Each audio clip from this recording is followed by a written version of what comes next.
Hey everyone, welcome back to another production meeting. The gang's all here. What's going on, guys?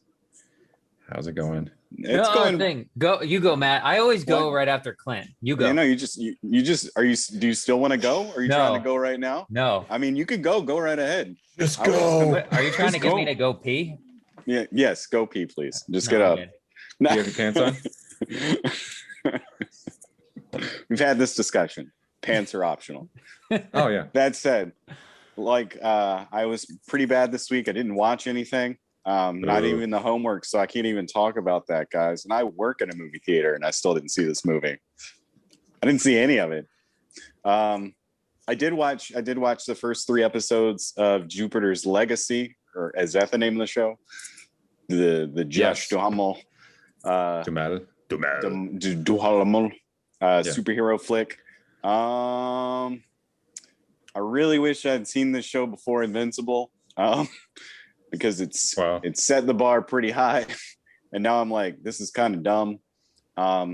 It's okay. I'm actually more interested in the backstory than actually the current events in the show. But there's a lot of room for it to grow. I'm gonna keep watching it. It's not like some of the dialogue in the first episode is actually pretty painful, but I think it gets better as it progresses. Or maybe I'm just getting used to the bad dialogue and just look for the silver linings in all of it. I don't know. The show could be on like the, CW or WB or whatever if it needed to be. It's that kind of thing, but there's like violence and stuff. But that's about it. And then the typical Overwatch, and that's pretty much what I've watched. I'm sure I've watched other things, but nothing is sticking out. And if I remember, I'm going to interrupt whoever is talking.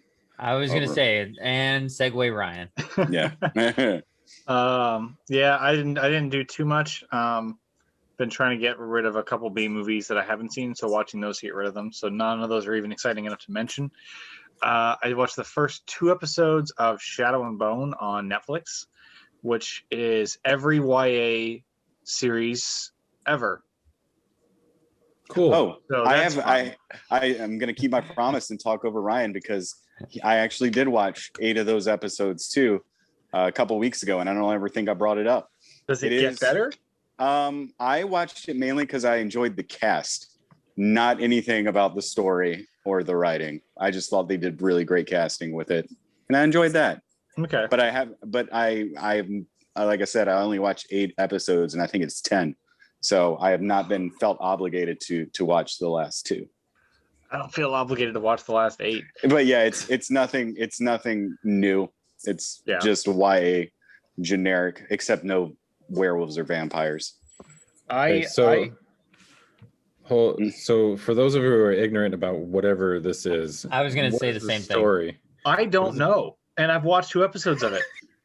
Some people are don't like each other, and they maybe live on the opposite side of this dark chasm, and then there's these big creatures in this chasm, and then there's like some mountain people, they don't like anybody, and some maybe northern people. So to get from place to place, they got to go through this chasm. And then some people have superpowers and some people don't, but it's all not superhero-esque. It's like bending. And then this one girl can light up, and she's the reason they're going to use her to defeat the darkness with all the bat creatures. And then there's these other people who are doing a heist or something. And they keep throwing all these. I think he's got as much detail in it as possibly could, I think. I mean, he knocked it out of the park with that description. I've never wanted 8 minutes of Cate Blanchett telling me what's going on so badly. Because they open with like some character motivation, and then they just jump right in. And every time they go to a location, it's like Vordislar, land of the something. And I'm like, yeah, it takes about 6 episodes before you realize the geography of this place. oh. Remember how I mentioned earlier about drunk history? I wish Ryan's description was dubbed over like a bunch of B-rolls of that show, because then that would be entertaining. I'm more confused on what the show is about now than when you guys started talking about it. Some girl's the chosen one. She's the first. She's new to the area. No, it's Dylan O'Brien, because there's the dark maze with all the creatures, and none of them can do anything about it. But she shows up, and suddenly they can do something about it. Possibly. And then I'm sure Ben Barnes is going to be evil, because he's the utopian society. And then all the people that are attacking them are going to be plot twists, the good people. I'm guessing. I could have just spoiled I mean, it, you're pretty solid with all your guesses. So because I mean, Ben Barnes can harness shadow powers, and I'm like, oh, shadow powers are always good. All right, I'm gonna throw out spoilers right now for everybody.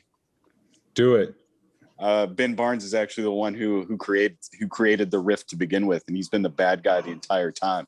What? Next thing you're going to tell me is that Guy Pearce is the bad guy in last week's movie, which we already watched and talked about. Spoilers for. I wouldn't bet on that. Thank you. Without remorse. I was going to say without remembering.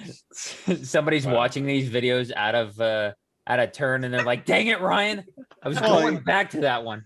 No, Ryan was like, or they're listening, and they're like, "Guy Pearce is the bad guy," and they're like, "Yes, he is the bad guy in every film that he's played, except The Time Machine." Yep, that's true. He's not a great person in that. Yeah, yeah. I was gonna say he's not really a great person in any movie that he does. Like LA Confidential, he's not the brightest star. Yeah. He's even the protagonist in Memento, and he's a bad guy. Yeah, right. It's true. Spoilers for that movie too. Well, you kind of get the spoiler right at the end, the way that movie goes. It plays backwards. I did play. I played a board game. Came out last year, and I think it's got its first expansion last year. It's a new edition of an older game, but it's Civilization, the board game.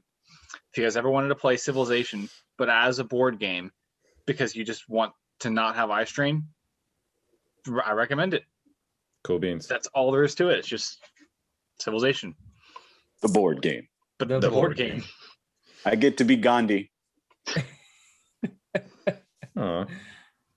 No, you don't. What did I do this week? I did the homework. And then I finally got to play a little bit more Phoenix Rise. I'm right at the end of that game. I'm near the cusp. I'm logged in just shy of 60 hours for that game. So I'm near the end. I'm almost done. There's so many collectibles in that game. I did kind of boot up MLB 21. Didn't really play it, just kind of opened a bunch of packs that I was given for getting the Jackie Robinson edition. That's pretty much copy and paste from previous games. What else? The menu for that game is very I think it has something to do with that it's crossplay now between Xbox and here. By here I mean PlayStation. It's just pretty bare, honestly. It's nothing special. Like, I think because they had to kind of cut down on dynamics like that were specific for PlayStation, so it's pretty bare bones. And then I loaded Returnal just to get that ready to go whenever I start playing that. And I think that was it. So as far as watching, I didn't do anything other than Wrath of Man. But are you okay? Huh? No. Well, okay. So while you guys were doing that, I actually got my COVID shot this morning. My first one. And so my arm is a little numb. Oh, okay. I saw kind of facial expressions. I was kind of I don't know. I was gonna have a heart attack. This is the most exciting production meetings we've had. Tune in next week when we see what happened to Clint. We can't stop recording because Clint's doing it. we just have to sit here. Okay. He didn't watch the video.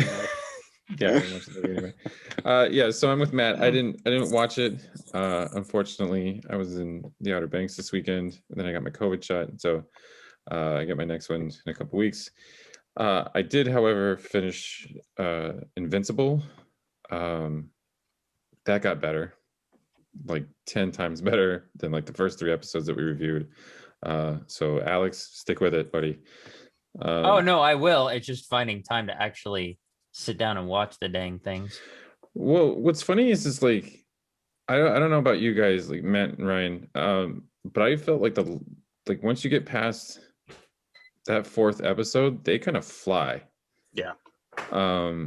Well, for me, it was once I got past the first episode, they kind of flowed. Well, yeah. But I will say 5 through 8, those episodes, the pacing is done really well, and it kind of goes by really quick, and it doesn't. I know finding the time to see it, but it will suck you in. So I'm like right there is kind of stuck in neutral for a second, and then I'm gonna be hitting fourth gear pretty soon. Yeah, but it's been so long since you watched those episodes, you probably want to start at 1 again. No, it's okay. And just build it up, like get the momentum going into the 8th episode. No, don't they do a recap? You're a monster. What? It depends on recaps for everything. Yeah, man. That's what the show is. Not the show, what our show here is. This is recaps of everything.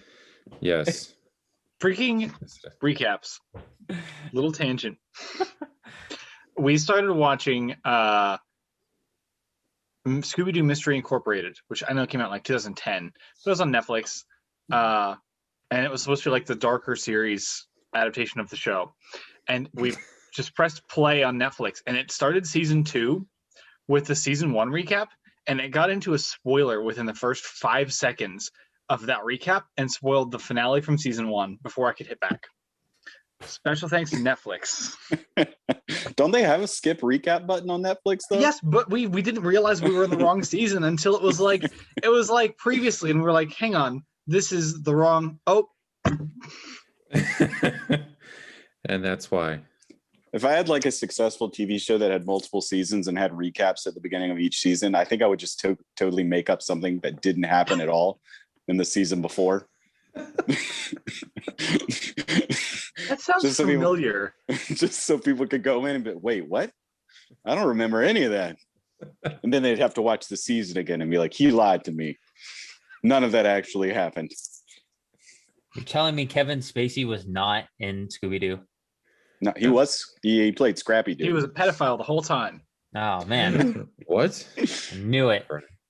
Crap. Let's see who this pedophile that's dressed like Kevin Spacey actually is. Oh, it's actually Kevin Spacey. Like, man, this mask. Oh, man, it's really glued on.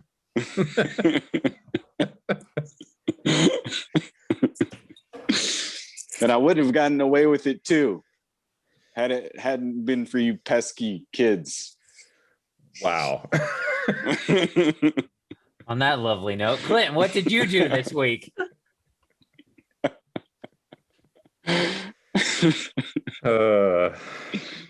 Please don't sue us. Still catching up. Still watching the Nevers. Still liking the show. Like, I'm watching it because I don't even. My brain is all the way up. I had it ready to go and ruined a good joke with my brain. And then I actually read the first 2 graphic novels of Invincible as well to see to try and remember what the differences were between the show and the graphic novels. Did you get yours, Matt? I purchased the compendium, the #1 compendium, and they're like, we'll send you a date when it'll be arriving at your house because it's currently out of stock. And the date they estimated was like the end of June. Wow. Like beginning of July. So I'm like, oh, I guess I'm gonna wait. I'm like, I guess I could purchase it on like on my iPad or something and read it, digitally, but I kind of want the actual physical book. Right. Well, if you do go the digital route, I would suggest Comixology. They have I keep getting emails from novels. Them. Somehow I got is that a subscription service? Mm-hmm. Mm-hmm. Okay. Your first week is free, but I think it's like $7 a month. Okay. It's not horrible. I might do it just to read the first part. And then if I'm like, this is dumb, I'm gonna cancel my order. I think you get a discount if you're a Prime member. I'm not entirely sure, but it is through Prime. I thought you were gonna say, I think you get a discount if you use this referral code. Blah blah blah blah blah. Production meetings is 00. Yeah, right. Yeah. Comixology, if you're listening, we're always willing. But yeah, that's what I did because I actually get it through Comixology.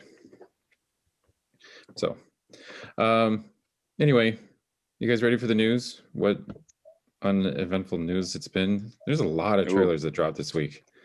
A lot of trailers. I watched none of them. People going to the theaters, they're ready for some product. Yeah, man.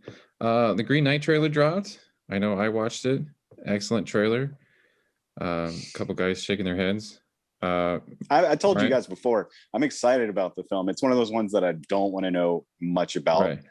So, because I have a feeling it's going to be good.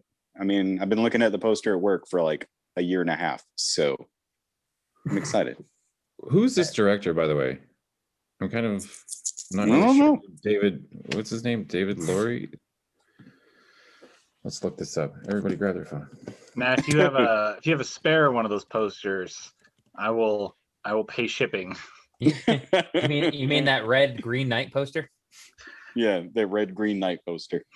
Yeah, David Lowery. What else did he do? Jared Leto. What? Is that an actor? Golden Globe nominee Jared Leto. I know he's also an Oscar winner, but it felt funnier to say. We don't need to include him in this. Oh, he's done Peter Pan. Woo! Peter Pan and Wendy. Sorry. Woo! You said he did Pan? This is Peter Pan. I was going to say, did he do like Jack and Jill? Did he play both characters? What? No. I've never. Oh, he did a Ghost Story. Oh. And he did Pete's Dragon as well. Ugh. That's better. That was what you said for?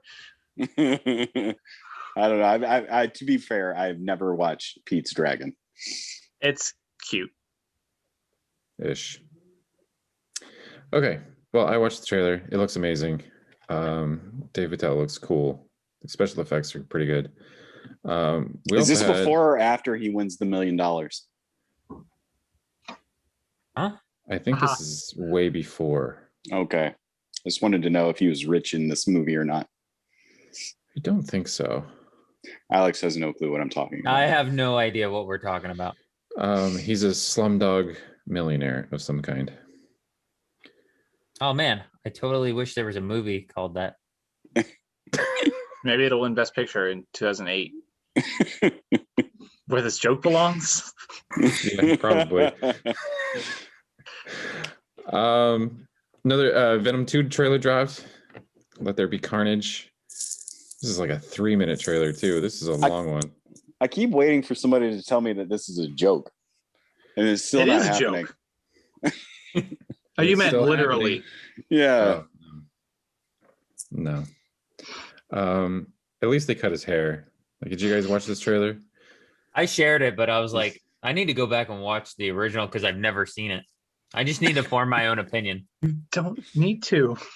I gotta just bear down, man. I gotta just bear down. Yeah. Manny, did you watch this trailer?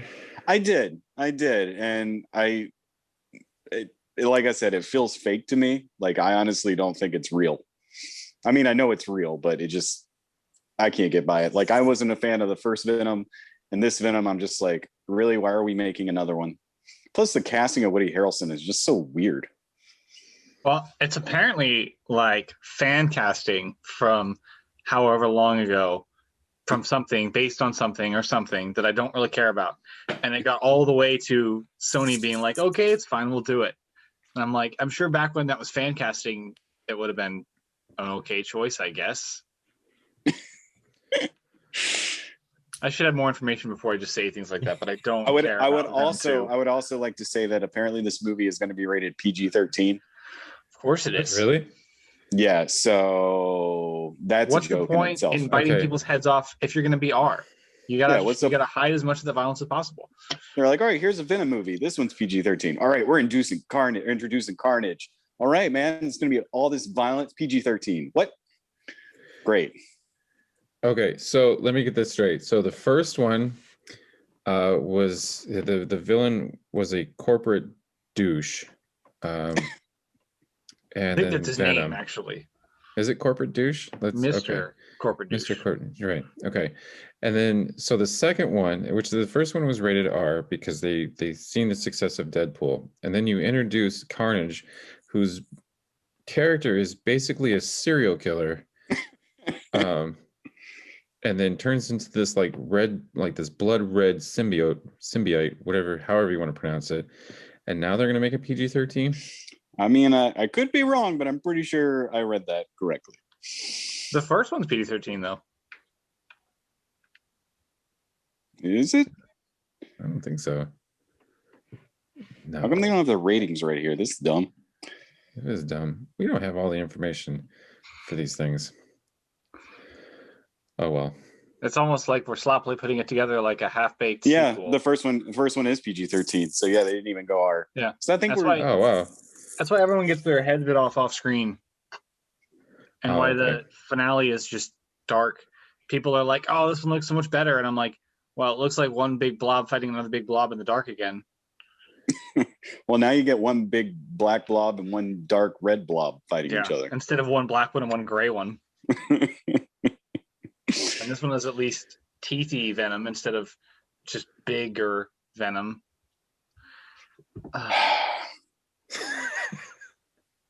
Like, this movie isn't going to be successful.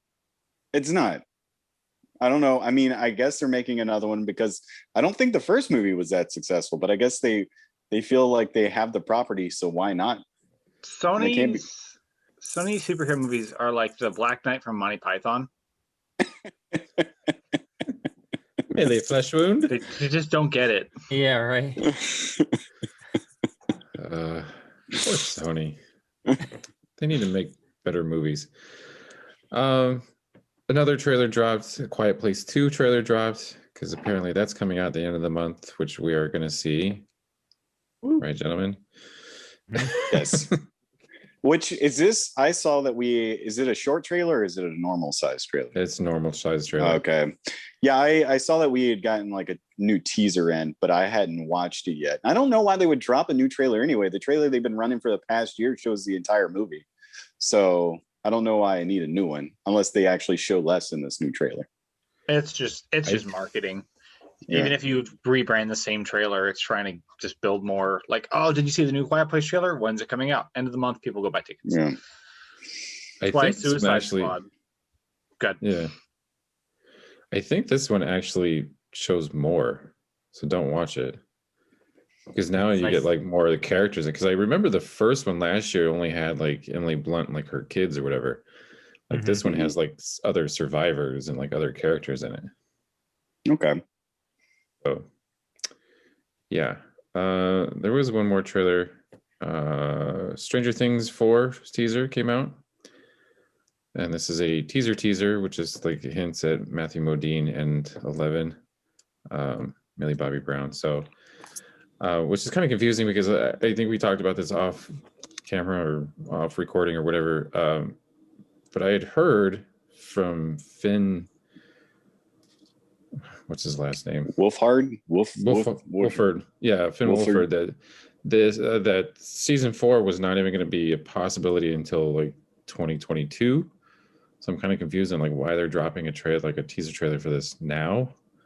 So hopefully maybe we'll get season 4 by the end of the year. Did any of you watch the teaser? It was a super teaser. It was a super teaser. It was just teasing. It was like, hey, you remember this show? Remember this show? We're still cool. Yeah. I kind of just want to know what vibe we're going to get from the next. Are they finally going to transition from like an 80s style to a 90s style? We're going to get like, it's going to be WandaVision all over again. We're going to get like a new decade of style in the Stranger Things. That is interesting. I hope so, because they're all growing old now. This time they have children. Stranger Things Jr. It's like Nick Jr., which is creepy stuff. All right, so moving on. Jonelle, Monae, Edward Norton, and Dave Bautista is set for Knives Out 2. Good casting, yes or no? Sure. Yeah. Thumbs up. Thumbs up. Cool. Dave Bautista's a hidden gem. Put him in everything, including My Spy. I knew you were going to say My Spy. My Spy 2. My Spy 3 and My Spy 4. No, thank you. Though he'll probably have time for all that since he's not going to be Drax anymore, by the way. Boo. Yeah. He said he's pretty much done. That he didn't like how Marvel treated his character. Which I say, boo on you. So. Well, I think he was just disappointed that they like made him more comedy driven than diving into his backstory, and I was like, well, I mean, right. I guess that's a personal grief. I mean, I love the character. You know, who doesn't love Guardians of the Galaxy? Like that's all very fun stuff. So I'm like, I don't know. I mean, I kind of agree with you. It's his personal view on how they took his character. I guess he wasn't like upset with it, but he was just kind of like, it sucked, whatever. But yeah, I think he said that he's pretty much done after the third one. So it's okay. At least they've got someone to kill off. Yeah, man.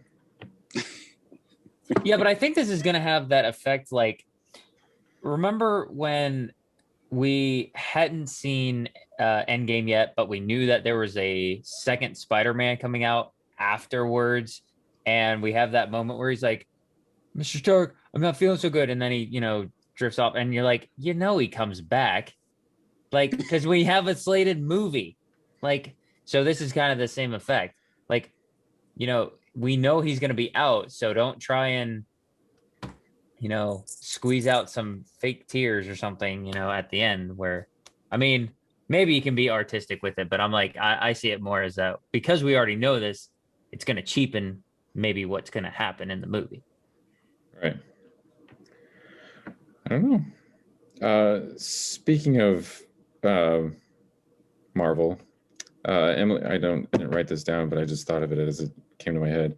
Apparently Emily Blunt has said that she doesn't know if she's doing any superhero movies, if she would do any superhero movies because it's not in her wheelhouse or whatever. Just a quick consensus. Do you guys think that she's BSing or do you think this is real?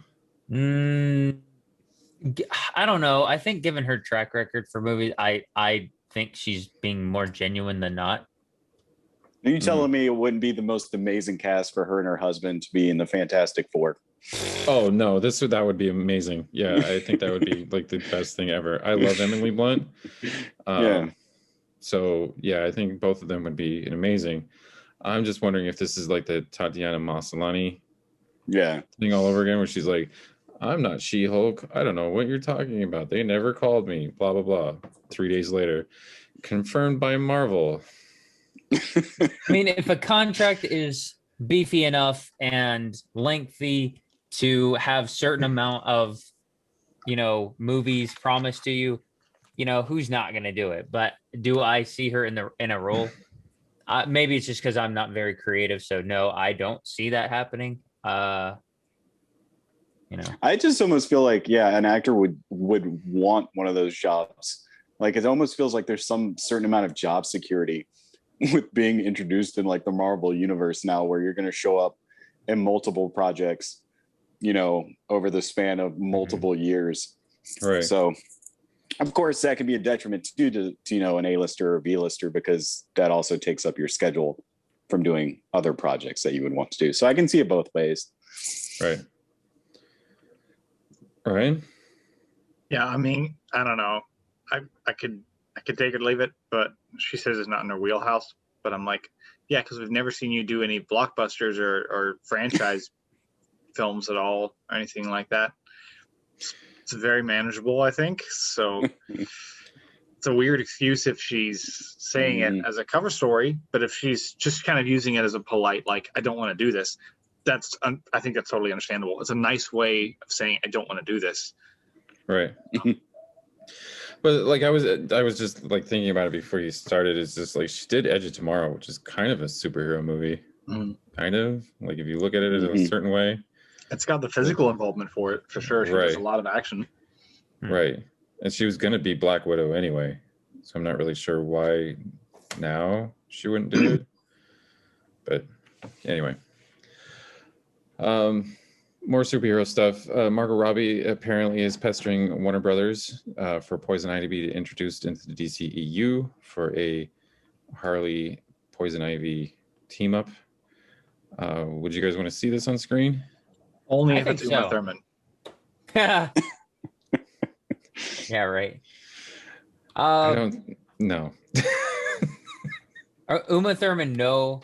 Poison Ivy, yes. This is if this is actually true, this is definitely going to happen, whether we want to see it or not. I feel like that's something that they would absolutely do. Yeah, it's true. She's one of their golden stars in the DCEU right now. So yeah. I'm not sure who would be a good Ivy. I can't really think of anybody off the top of my head right now, but I do think that if she's pushing this pretty hard, then I think that Warner Brothers is probably going to introduce this somewhere down the line. So, Disney unveiled some for-year consideration posters for the Emmys that included The Mandalorian, Falcon and Winter Soldier, and WandaVision for Best Limited Series. Mando had a bunch of them on there that they wanted to do. Do you guys think that they deserve any Emmys for any of this? I was going to say, I think a good handful. The Emmys are not my wheelhouse. As far as the way they do honestly, any sort of nominations whatsoever. I know they've got it divvied up kind of by role and then by genre. So they've got like 2 sets of supporting, 2 sets of lead, stuff like that. The only things that come to mind, as far, I don't know how many of these like trickle down into technical categories, because I know there's a lot of them, but then you always read the list of winners and you never see anything technical on there, or many of them. But I think WandaVision and Mandalorian both had some really good strengths to them. Mandalorian had like a nod. Season 1 got like a nod for series, I think. I think so. I don't know, something like that. So I could see season 2 kind of carrying a couple bigger ones, and then skipping all the acting and writing, and then getting some technical recognition. Whereas WandaVision, I would love to see Wanda. Elizabeth Olsen? Elizabeth Olsen, thank you. Not an Olsen twin. No, yeah. But I thought she was fantastic. Don't care about Falcon and Winter Soldier, though, even though I said that was better a couple weeks ago. Emmy-wise. Yeah. I concur. I think I definitely think there's some technical awards, maybe even art direction awards, maybe for the Mandalorian. Actor wise, I think the only thing that stands out, like Ryan said, would be Elizabeth Olsen. I don't even think I would like writing or anything like that, or direction. Not really for anything. But those are probably the only awards, and I'm sure sound will be up there for one of those.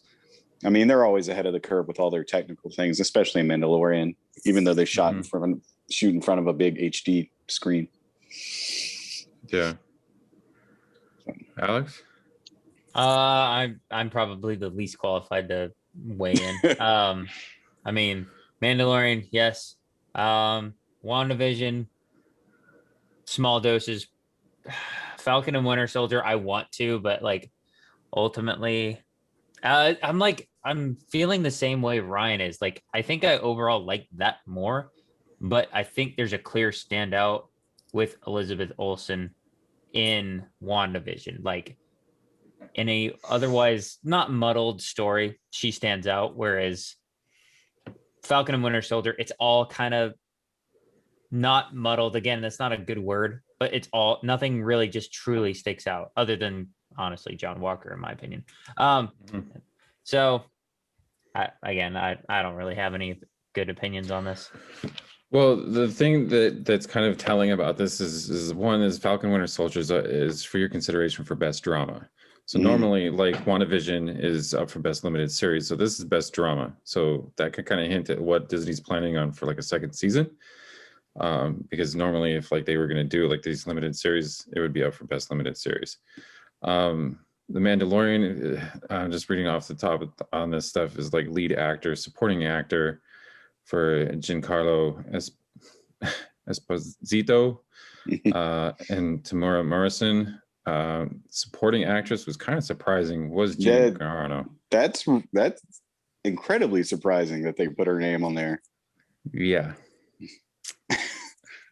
Go ahead, Ryan. But that's pretty classy of them for them to put all those supporting actors on there, or guest actors on there. Mm-hmm. It's actually really nice. Yeah, I mean, even Mark Hamill's in here. So, and then WandaVision obviously is up for best limited, or for your consideration for limited series. So, but yeah.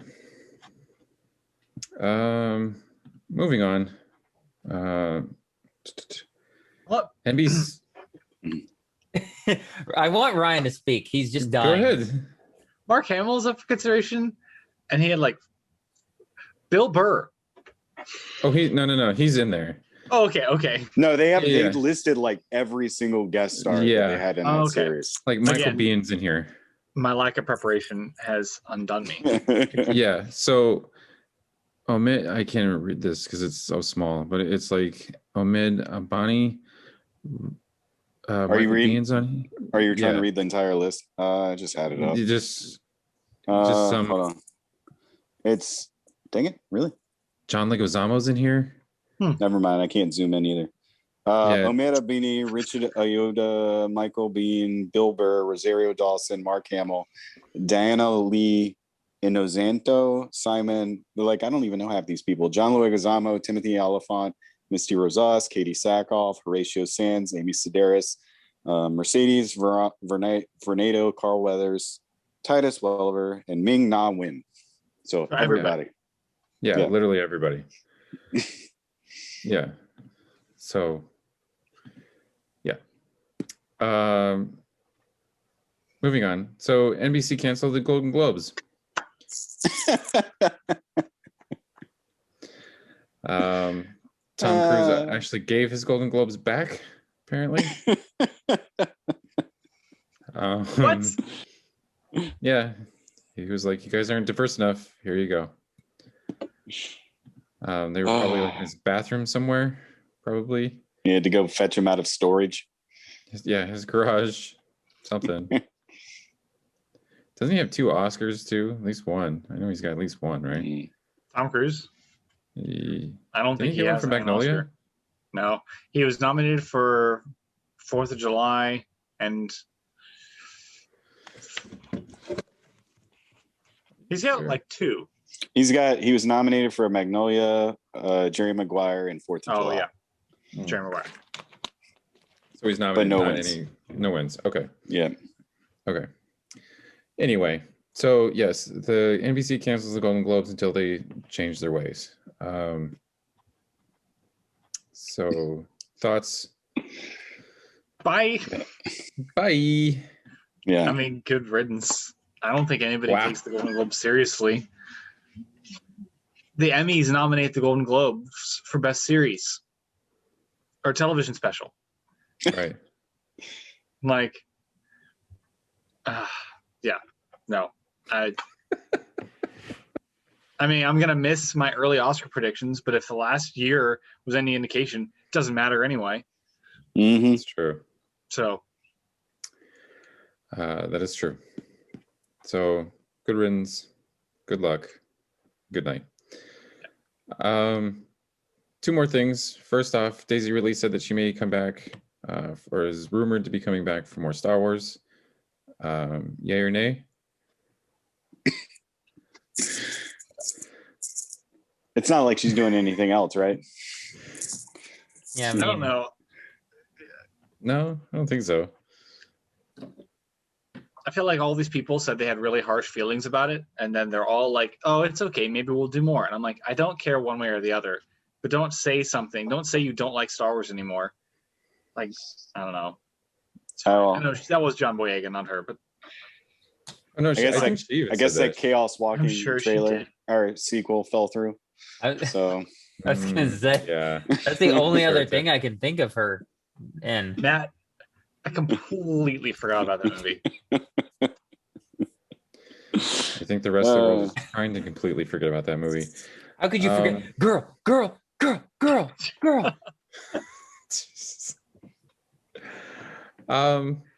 Look, I'm for this. I mean, I think to me, it's like the whole Henry Cavill and Superman thing. I don't think that she was given a good enough shot.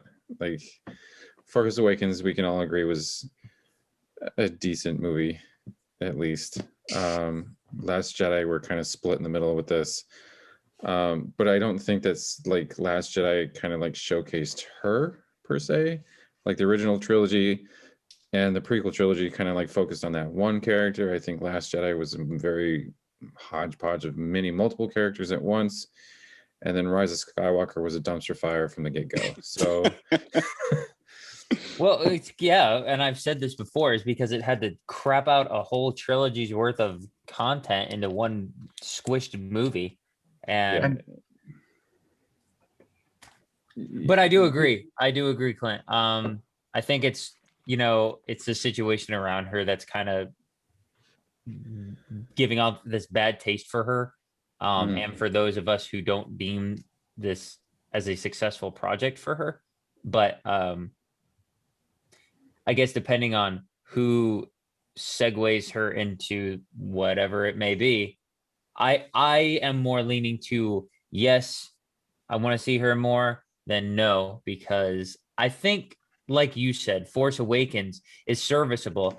Is it pretty much a carbon copy of A New Hope? Carbon yeah. Copy. Yeah. there it is.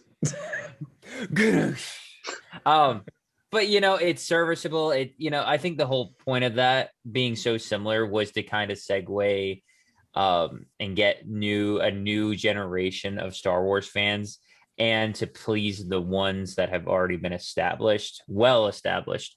So I don't nitpick it for being kind of similar or fairly similar. It's just, it's what you do afterwards that, in my opinion, you know, was not good all the way around. But that's not her fault. That's direction and writing. So I guess I've talked myself into, yes, I want to see more. No, I definitely agree. I'd want to see more. I mean, Disney has invested, 7 hours of time into a crappy trilogy of films just for this character. And, she gets her little golden lightsaber at the end. So why not have something where we can see that in action some more? Plus, if you give her more content, maybe we can put that trilogy behind us and maybe start to like the character for what she has become and what she does. Right. We may have talked about this before, but is there any talk of, I have a good feeling we've talked about this, where they make that most recent trilogy non-canon? Yeah, it's not going to happen. Okay. I didn't think there was a chance that it wouldn't be, but they've already made her ride. Yeah. Yeah, right. Disney is not going to apologize. They're not Warner Brothers, unfortunately. Not to throw Warner Brothers under the bus, but they're not going to be like, yeah, we effed up. Here you go. There's the real trilogy that you wanted. Who was the original director for Rise of Skywalker who bowed out? Yeah, because I remember, I didn't read all of his screenplay, but I read a good chunk of it. And I remember thinking, this is miles better. I mean, I personally didn't think that Rise of Skywalker was the worst I thought the middle one was the worst. But I still thought that his screenplay was still miles better than what we got. Yeah, I agree. I think even though I think Colin Trevorrow was a questionable choice all around based on what he's written and directed. But I think having a questionable choice helm that was better than having somebody that was just in charge of course correction. Mm-hmm. Well, I think that to be honest with you, if he didn't go on his little rant about Book of Henry, I think that we would have gotten the Colin Trevorrow. Yeah, if he hadn't made Book of Henry, for sure. Yeah, because Disney was like, okay, you really can't like yell at the people that are like reviewing your movies, so you gotta go. So I think that we would have gotten that, and I think that Rise of Skywalker, the final product of Rise of Skywalker, was kind of like a product of that, because it felt rushed, it looked rushed because it probably was rushed. So if they would have just if Disney would have just like stuck to their guns and been like, okay, don't do that anymore, but like please make this movie, I think we probably would have gotten a better end of that trilogy. However, with the thing with Disney Ridley, I I think that we do need to see more of Rey. Just for the fact that, kind of like Matt said, just to kind of like wash out that bad taste of that trilogy, i.e. the Clone Wars, kind of. Mhm. Because I mean, you get 7 seasons of the animated series that kind of like fill in the gaps between the prequel trilogy, and you kind of like start to appreciate the prequel trilogy for what it is with the Clone Wars. So I think that if you give it into capable hands, Filoni and Favreau, I think that you'll get something that will probably wash that bad taste out of your mouth. Well, then that leads me to ask, do you want it to be a live action project, maybe a series, or do you want it, kind of follow the pattern, make it animated and just have those gap fills that way? I personally think that if she and Disney are going to try and revive this character and to like give people a better light of the character, it has to be live action. Mm-hmm. I agree. Because once you do it animated, then you start to separate yourself from the actress, and it's like no longer her project per se. And then they just kind of like, because like with the Clone Wars, you rarely see Anakin and Obi-Wan and some of the main characters as animated, but you still kind of see them. Does that make sense? Yeah, I agree, and 100% I agree with all that. And then to add on top of that, I don't know, I'm pretty sure everybody here saw the Lego Star Wars Christmas special from last year, and the person who the person who plays Rey in that was so deep voiced. Oh my gosh, I can't do it. It's like it's so deep, and I think if we saw animated stuff, and I'm just kind of associating that, it's one little special, 1 hour long special, but little scars can be totally visible. Not that that's a scar. I'm just saying. I 100% agree, Clint. If she's going to establish that this is a good character, a good arc, good realm within the Star Wars universe, it has to be live action. She has to establish that the quality is good with her acting in the live action. Right. Yes, I think we need a series, a live action series, just to give her character some depth. Yes, literally her character 100%. And the first movie and the third movie are legitimately almost the same, except she doesn't smile as much. Yes. Right. I couldn't agree with you more. Everything about that. What Matt said, double it again. Yeah, and like with what you said, Matt, I think this has to be her. Like you can't start adding Finn and Poe and all these other characters. You have to make it her show. You have to make it like what her journey is and like everything else. And it, like the Obi-Wan series, like it's gonna be his journey. Yeah. You're gonna have like all these other characters, but it's gonna be his journey from point A to point B. Yeah, just introduce a new little Padawan character, right? And we're good. Remember, a little green one. What was it? The Investors Day last year. Is that what it was called? Investors Day for Disney. Yeah. There was so much content for that I don't remember. But was there a series kind of based on Poe that was ever kind of either mentioned or announced anything? Because I think that would actually be. So. I think that would be okay. Don't think so. Rogue Squadron movie. Yeah, right. Ooh, pretty much. I would.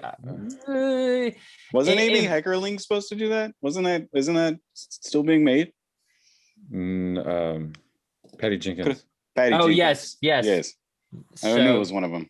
Yeah, Patty Jenkins. I remember because she had the like flight suit on and talking about how her father, I think, was in the Air Force and everything. So yeah, I do remember that. Yeah, 2023, I believe. Okay. Okay. So, all right. More Rey Skywalker, please. Last but not least, Seth Rogen is done with James Franco. I don't know who did not see this coming, but apparently this is a thing now. Yeah. No more Seth and James. Man. There goes my dreams of of This Is the End Part 2. Or Pineapple Express 2. Yeah. Dang. Or the disaster artist too. I think isn't that did I share this article or did you, Clint? I think I did, but not knowing really anything about it. And I think, yeah, Seth said that the disaster artist, I think something blatantly happened in that kind of got this rolling, if I'm not mistaken. Yeah, and they had to like pay off some people. Yeah, exactly. That's exactly what it said. So I'm like, yeah, I agree. It's because I don't really pay attention to these two guys. I didn't really know any of the allegations, but I'm not surprised by it either. I'm like, I could see where Franco's he's got kind of a darker kind of side that probably needs some restructuring. So well, hopefully none of that is rubbed off on his brother, the incredible Dave Franco. Incredible. That's right. I still got an get to idea. watch The Rental. Oh, I've just had an idea for This Is the End Part 2. It's the end of their friendship with James Franco, and they're trying to avoid him the entire movie. So he's like in it, but he's not in it. Yeah. They're just gonna like CGI him in. Yeah. Yeah, would they have to pay him some type of royalty or something if they ever mentioned his name? That could be a joke in the movie. Yeah. It's Jane Franco. Jane Frank. Or they just get Dave Franco to play him. Oh, jeez. What? Those movies that movie is so meta anyway. Might as well. I don't know how close Dave and Frank are. Like, I mean, I know they're brothers, but who knows how close they actually are. And I don't know if you came up to him and was like, "Hey, man, we want you to play your brother in this kind of like spoof, like kind of movie long joke on him. You in?" I wonder how he would react to that. I don't know, man. I don't know. Oh well. That's the end of the news. Unless you guys got anything else. That's all the news? It is all the news. It was You're telling me no one died this week? Well, the Golden Globes died this week. Oh, yeah. Oh, yeah. We talked about it already. RIP Golden Globes. The only thing that I thought was worth mentioning is if you guys seen the pictures of Lily James as Pamela Anderson.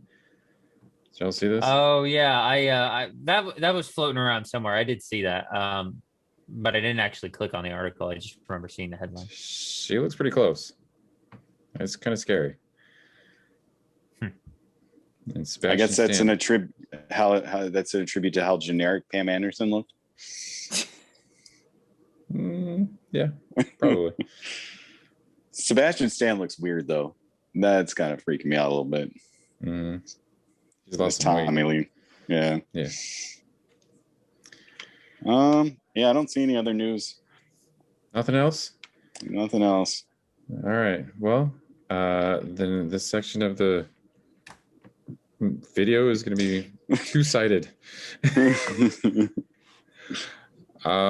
So Alex or Ryan, you guys are going to have to take it over. I didn't see the movie or know what this is. Well, I know what it's about, but not enough to give you synopsises. I think, yeah, Ryan should take this over. I think he's a little bit more elegant. And do it, Ryan.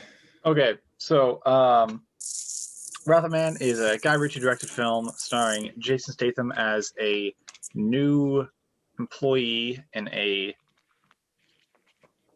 I thought of the word for it earlier. Cash drop guy? Cash drop business.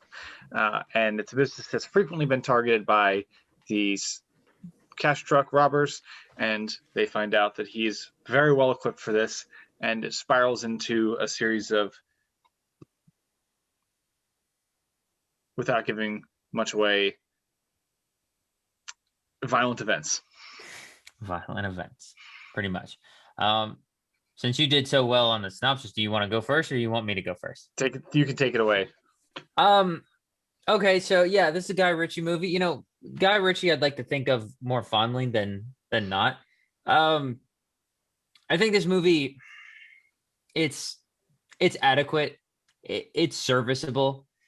Is it a predictable revenge plot?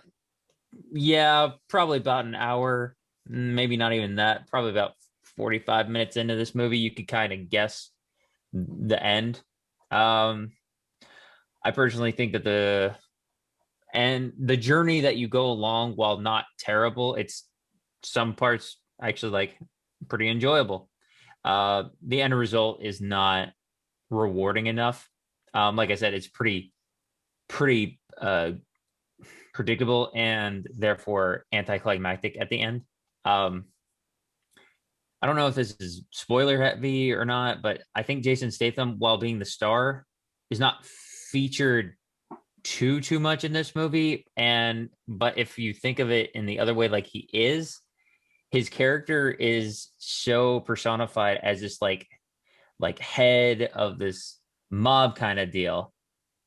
Like that's his kind of shtick, and he's so established as a tough guy. Like, I mean, he will do anything. You don't know what he'll do to you, but he's like John Wick if he were a mob boss. And but he doesn't do a whole lot in this movie. Like not enough to justify that status. I think this is more, if you don't know anything about this movie, it's good. Like if you saw the trailer, you could pretty much guess, I think, what goes on. Like I think you'd have a fair chance at guessing what goes on. So if you haven't seen a trailer, you've just kind of seen the title, you've seen it in passing, like in a magazine or a website or something, and you're interested, don't watch anything beforehand and then go in. It might be a little bit better. There's some cameos in here also that are weird. They're kind of like, hey, for a second, but then they absolutely add no depth to this movie whatsoever. They're just kind of like, because that person was on the set somewhere on the lot, they were like, hey, we're doing this scene, you want in? And he's like, heck yeah. I'd say this movie was worthy of a 6.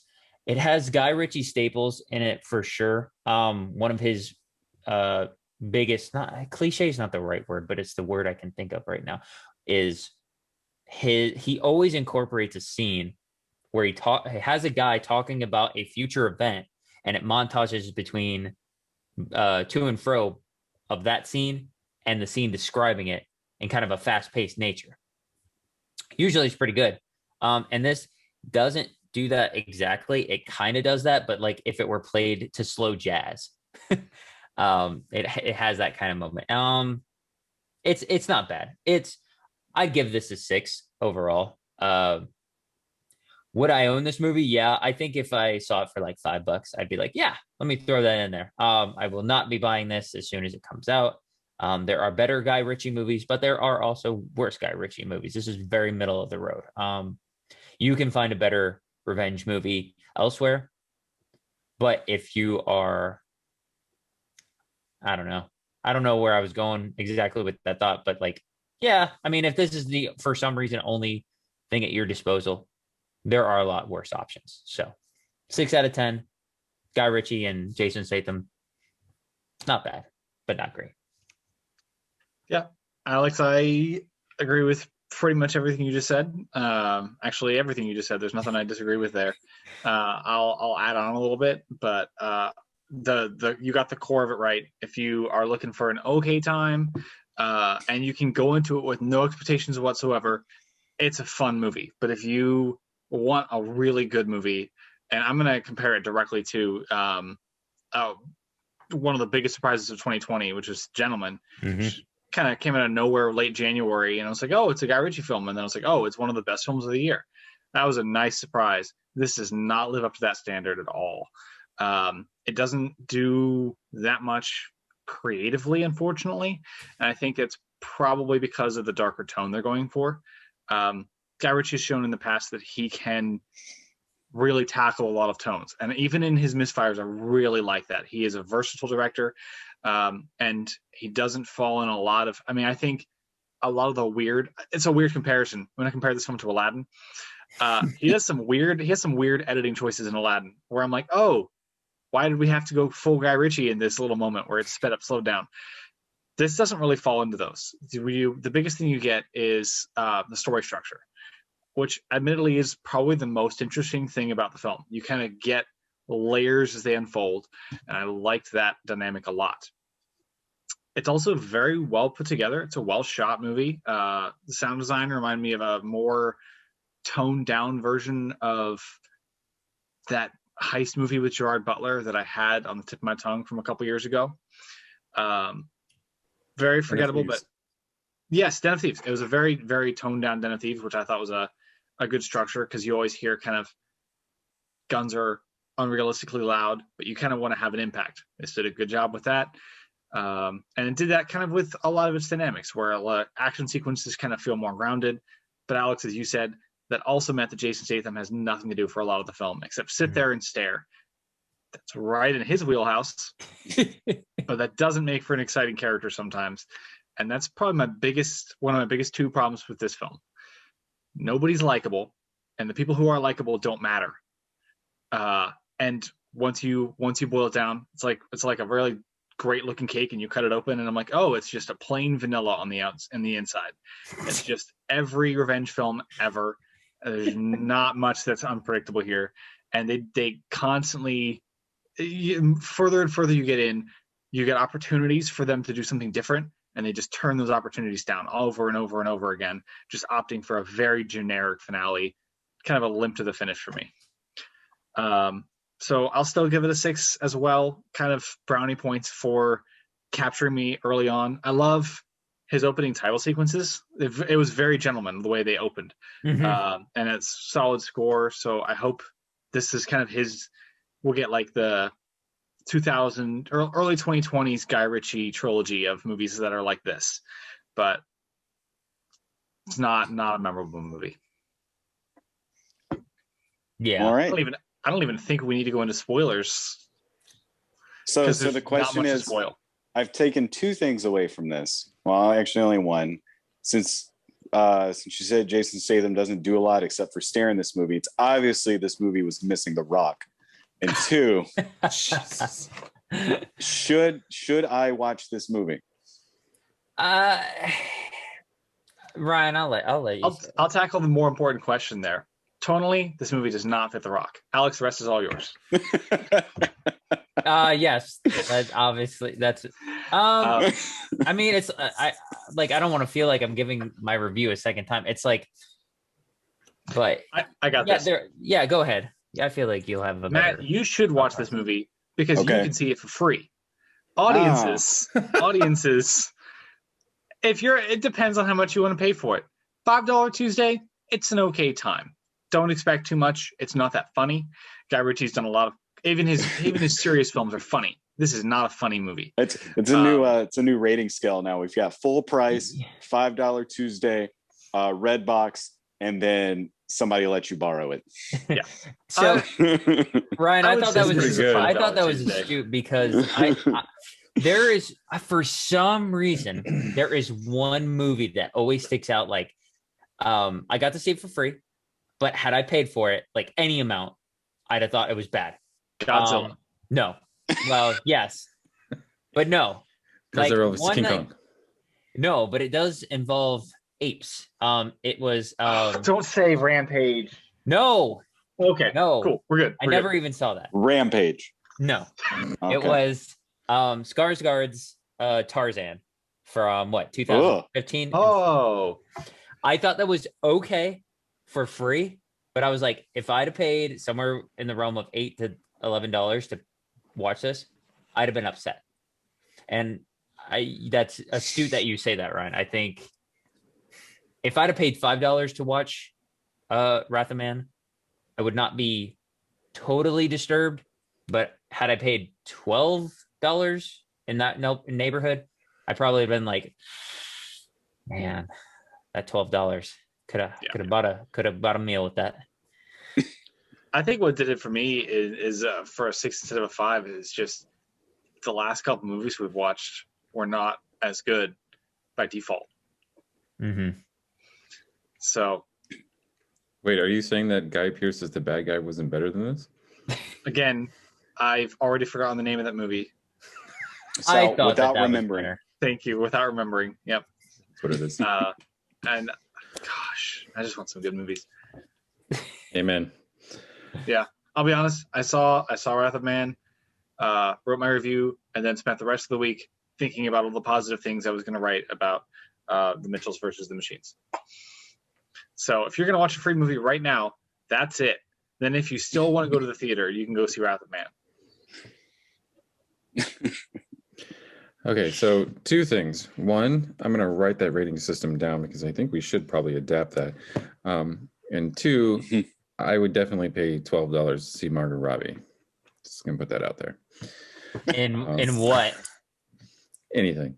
I would pay $12 to see Margot Robbie if she was played by Samara Weaving. I'm gonna say I did. Suicide Squad was like it wasn't terrible in my opinion, and then Birds of Prey I did not. I thought was pretty much a lateral move. Had I paid $12 for that, I would have been disappointed. Clint, like Alex, which I'm assuming he's going on right now, I also forgot she was in Tarzan. Yeah, she was in Tarzan. Oh, geez. Was she? Oh. Yeah. I totally forgot that. She's the only thing I remember about the movie. I'm going to be completely honest. Yeah. Not a shirtless Alexander Skarsgård. I was going to say no. Christoph Waltz with his fighting pendants of rosaries. And then Sam Jackson. How can that movie have so many decent actors? And then it was just because it's such a bland. Because it's Tarzan. Garbage. Because there's no Phil Collins. We're gonna just re-edit that movie. We'll just put in more color and a Phil Collins soundtrack. Probably make a better movie. Matt, have you seen that meme or something where I don't know where the guy's like, he's like, yeah, man, I'm just watching Tarzan, and then he's like, I'm thinking, Phil, man, why are you going so hard in this, man? It's a movie about apes. Seen that yet. It's a movie about monkeys, man. You have no business making that epic of a soundtrack. He had a high bar. Yeah. A very high bar. All right. Is that it for Wrath of Man? Yes. Yeah. Yes. All right. Well, coming up next week, we have Woman in the Window.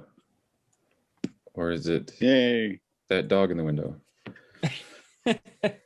Or what? That's rude.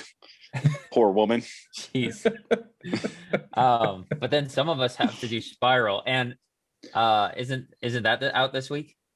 Spiral. Yes, Those Who Wish Me Dead is also out, and Spiral. So if I'm gonna do Woman in the Window and Those Who Wish Me Dead, you guys can bring your own reviews for Spiral.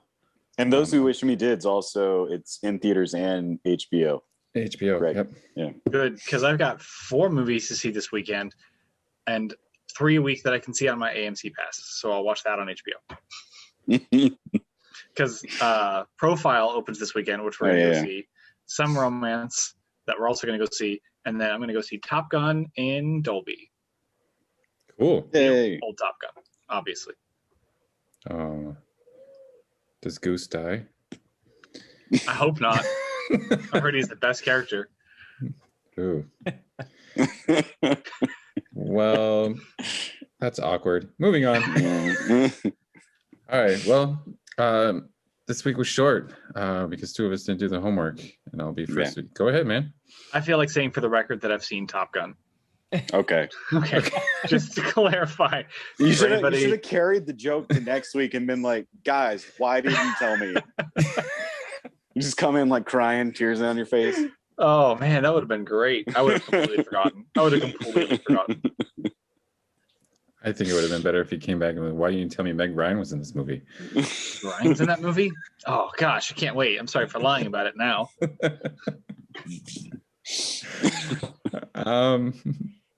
Yeah, so Women in the Window next week. You guys have any final thoughts? It's a short week.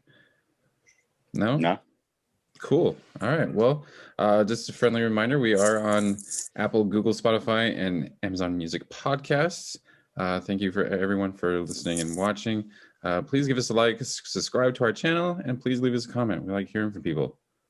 If you guys got nothing else, then this meeting is adjourned. Deuces.